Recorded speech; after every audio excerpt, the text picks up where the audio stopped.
always tell people in my class that, if you're making music to make money, you're doing it for the wrong reason. Make music for you because you love it and it's who you are. It's what it's what you're drawn to and made to do. And then if people listen to it and if people buy it, that's just icing on the cake, but make it for you, because then it means more. It's going to come across more authentically and more true. And it's going to touch people in a more sincere, authentic way.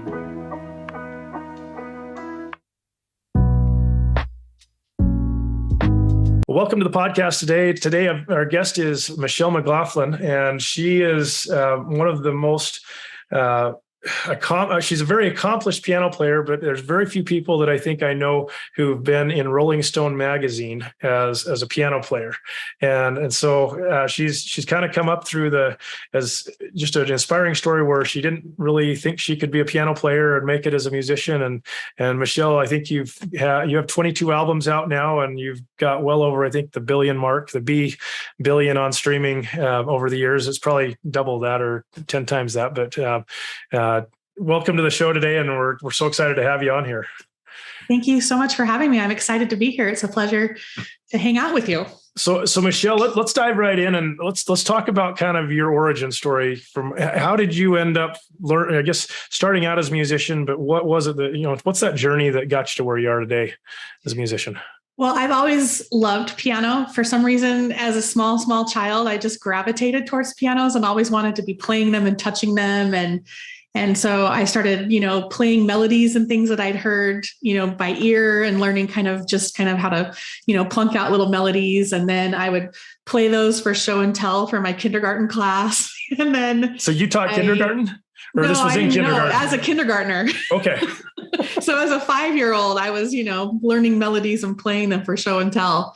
And then I started writing when I was 8 after I saw George Winston in concert. And I just loved him in concert. And so I started composing, and then I was very shy, and I only really played for friends and family, and I, very shy and very internal. And then in the year 2000, so many, many, many years later, my mom wanted me to make her a cassette tape so she could listen to my songs in the car. And so I literally borrowed a digital piano, and I had a makeshift tape recorder on top of that. And I recorded 20 songs that I had written over the years on this little makeshift recording setup that I made. And I did cassette tapes, and I made, I think, 30 copies of this cassette tape.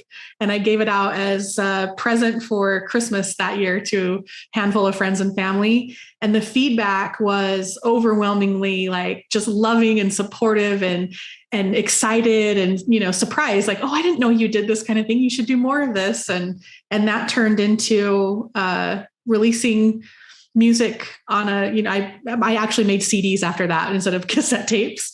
But that was the yearly Christmas present for several years. And then I read David Neview's book about how to market your music online and how to put your music on iTunes. And I did that in 2003. And then slowly I started getting people listening to me on iTunes and buying my music. And then one thing led to another. And here I am making enough money to be able to support, future projects. And then eventually I'm making enough money to pay my bills.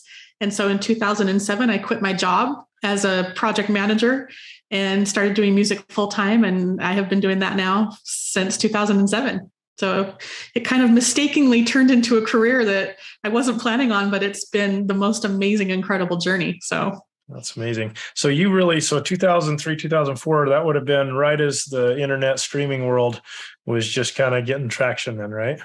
Yeah, I want to say that Pandora was Apple iTunes and everything was the first initial. And then there was Napster and iHeartRadio. No, it was Rhapsody and MP3.com.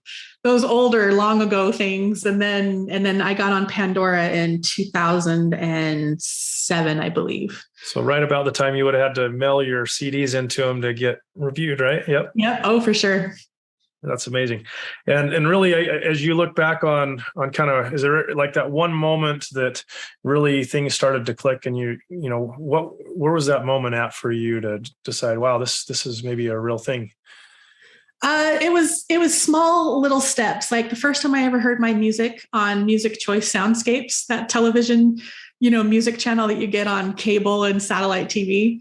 I heard one of my songs there in the middle of the night once, and I danced around my living room in excitement that, here I was. And then I had heard my music on the radio in the car one time, and just little moments like that kind of, reminded me of, here I am, I'm making music and it's out there and people are hearing it and listening to it. And that's just the coolest thing ever.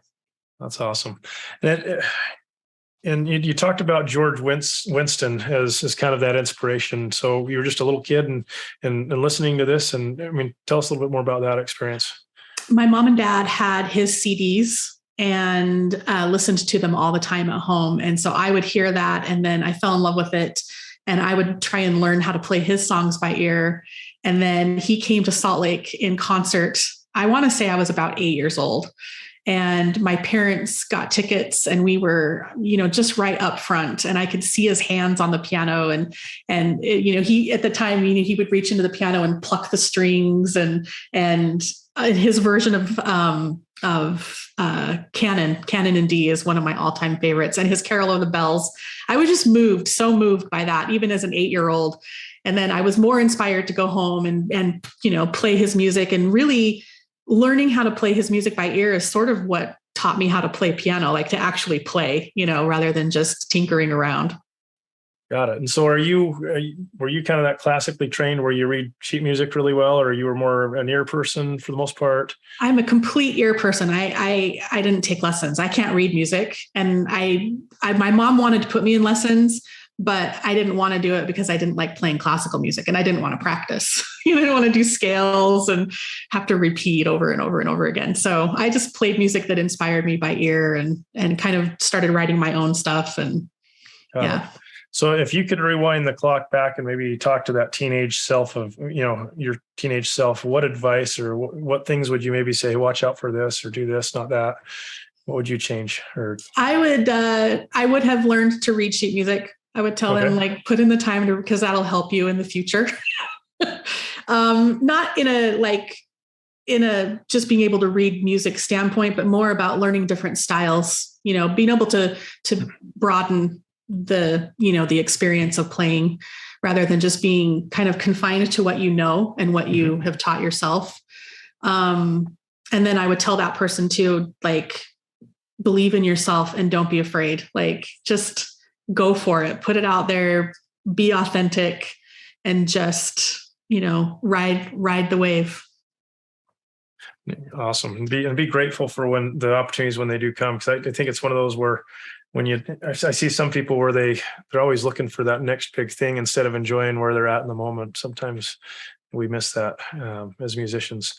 So as you've released 22 albums, so you've obviously learned the formula or some sequence. And I know you read David Neview's book on how to do marketing. This was 20 years ago, but you've also taught a lot of marketing classes, or especially to a lot of the piano players out there.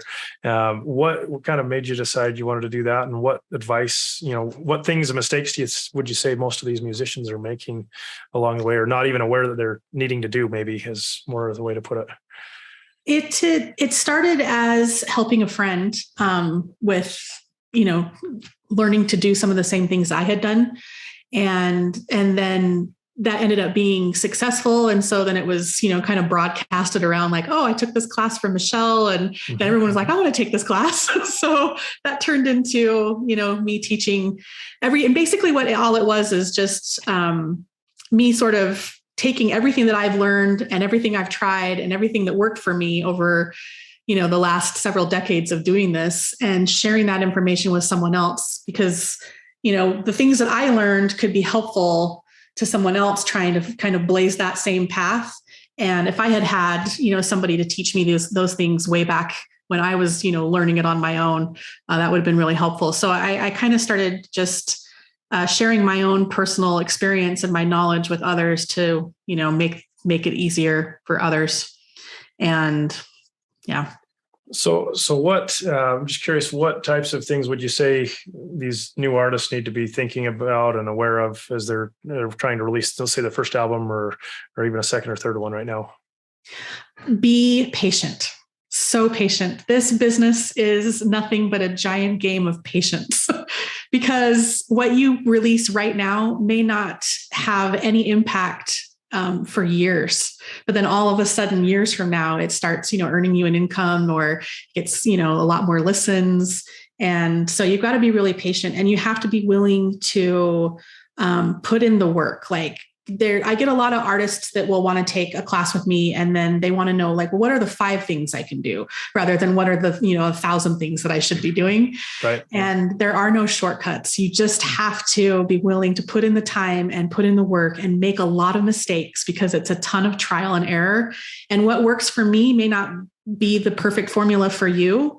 And so you have to take the information that you gather from all of the different sources and artists and people that you admire and look up to and want to emulate and apply that to your own craft. And then what sticks, keep working with it, and what doesn't, let it go and just keep trying. Never, ever give up. Yeah. Do you see a lot of people? I mean, you've seen, I know you've helped tons and tons of piano people and probably other musicians. Do you see a lot of people get frustrated and just throw in the towel over the years? Oh yeah. I have lots of people that'll release an album or a single, and then it just doesn't do what they expect. And then they think that they failed. And then, they're not willing to try it again because this last one didn't work. Yeah. And that's the biggest obstacle that, any musician can have, is to stand in their own way in terms of not believing in themselves and not giving it the time to develop and not consistently putting out new stuff so that everything can grow. That's great advice. I think your comments about, just being okay with being patient, but I think a lot of times, as you alluded to this, that being okay with who you are and not trying to just be somebody else, being authentic. I see so many people that think, oh, I just need to be, like this other artist and sound just like them. And, I know there's opportunities you can do remixes or covers of other songs, but I know several people in the industry who've gone down that path. And a lot of times I don't think they find near the amount of joy in doing other people's stuff. It's fun to do, but if you want to really see a musician light up, I think you let them kind of find that tune or that melody on their own and make it their own song. And it's a whole different experience when you're allowed to do, or when you allow yourself to do that, not just, thinking that that's what other people want. My guess is as you were doing your music, when you started out, you weren't really doing it for other people, right? You were trying to, you liked the way it sounded. You liked the George Winston sound, and you're like, oh, that's kind of my thing. Cause you definitely have a style it's Michelle. It's not George Winston. It's not David Neville or other people, but, do you feel like that was something that just came about over time, or if you look back, where were the influences and how did you get there with that? Well, I feel like the piano for me, music in general, is kind of where I go for my own personal therapy. It's kind of, it's really truly the only time that my brain is quiet. I have a very active brain. So when I'm at the piano and I'm just playing, and I'm either playing something that I really enjoy or I'm writing and in creative mode, I'm lost in that time. And so it's very therapeutic for me. It's where I let my sadness out. It's where I let my joy out. It's my frustrations and my fears and things that inspire me. So it's always been that way for me. And I have never really, other than learning to play George Winston's music by ear, once I started composing my own music, I sort of just gravitated towards that and never really kind of looked back on occasionally I'll play stuff, melodies that inspire me.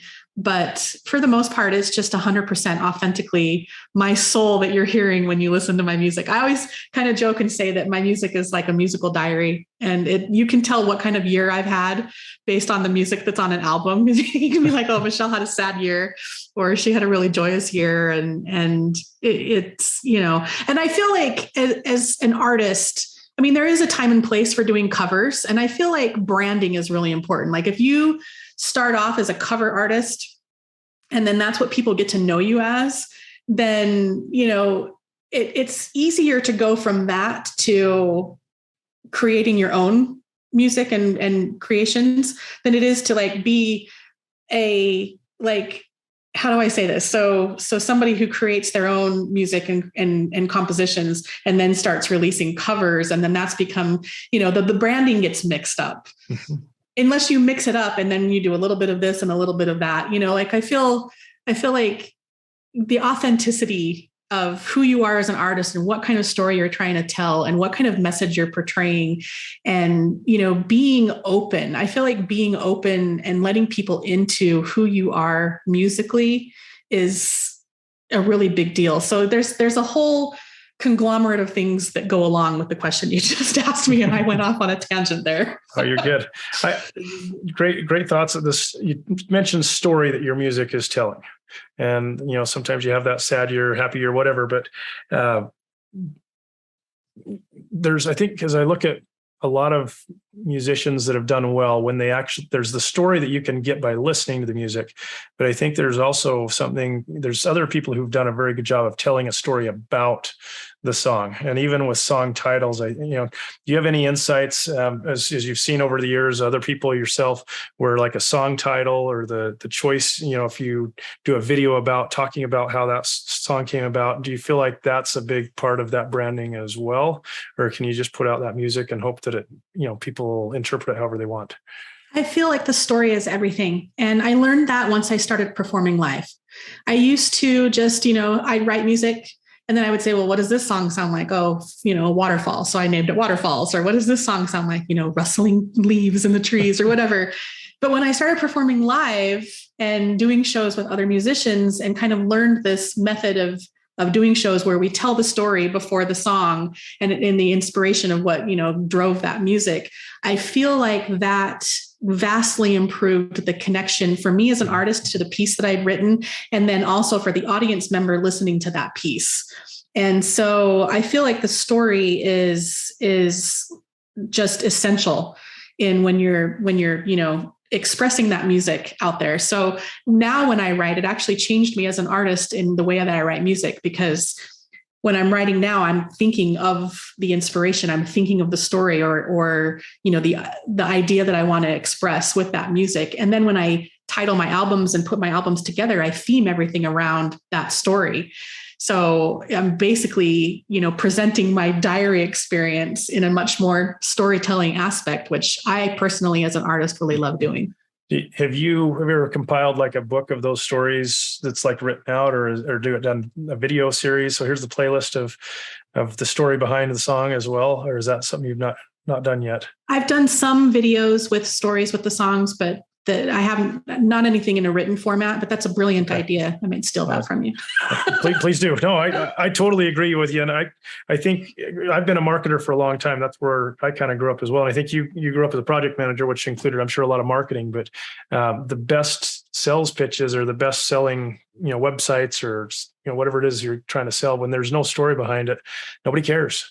Yeah. It's the same as, just like with the music, it's true for everything you do. Even if it's trying to convince your spouse partner to go on a vacation, you got to have a story, to frame that, right? So they want to go on wherever it is. So I think branding and the story is absolutely critical. Great thoughts there. So when you think about success, so this podcast is the Successful Musicians Podcast. I think, what do you define yourself, as successful or fulfilled, or what would you say for musicians in general? What would be your definition of finding that success with music? I feel like having music that resonates with people and makes an impact on someone's life is, a really magical and humbling thing. And to me, that comes with a feeling of success in terms of, here I am, I'm making music for me because it's my therapy, but I'm putting it out there so people can enjoy it. And then I'm getting feedback from people on how this music has changed their life in whatever way. And some of these stories are so profound and so moving that I can't comprehend how my music is affecting so many people. And that to me is a level of pride. I'm proud of that. And then there's the financial aspect of success.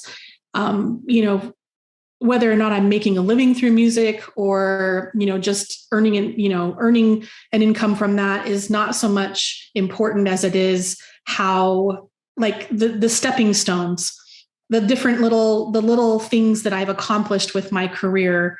Being featured in Rolling Stone magazine was one of the hugest moments for me. Being featured on Pandora's article talking about how I was one of the top 25 musicians in the Christmas genre alongside, major names.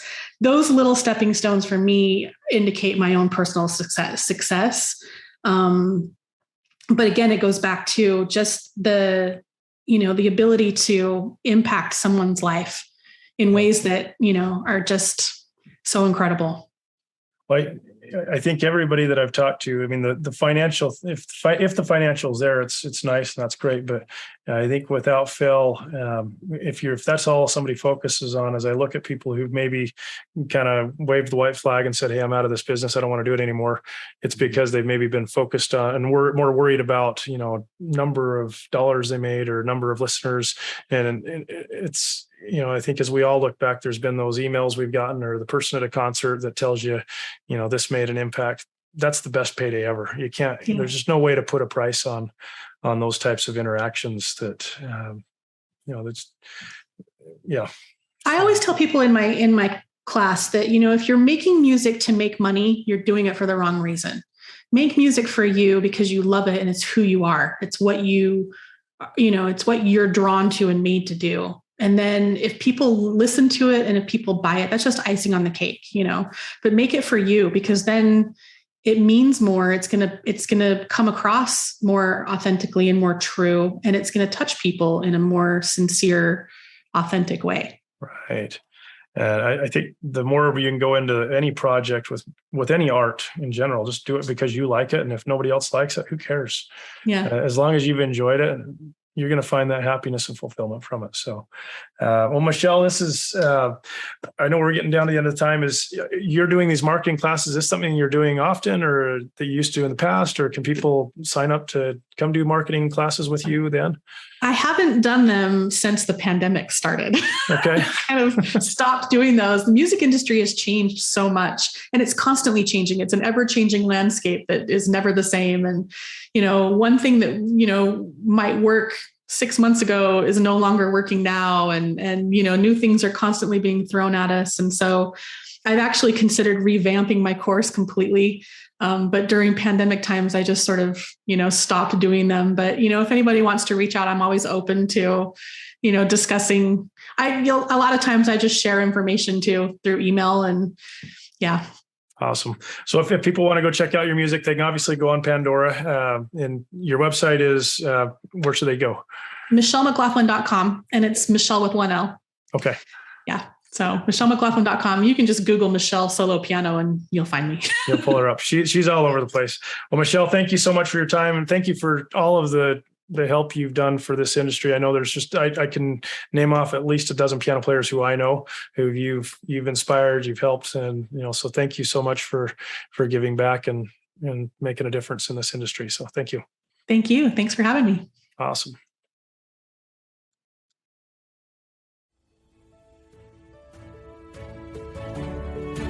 Hey, it's Jason here, and I hope you've gotten a lot of value out of this episode.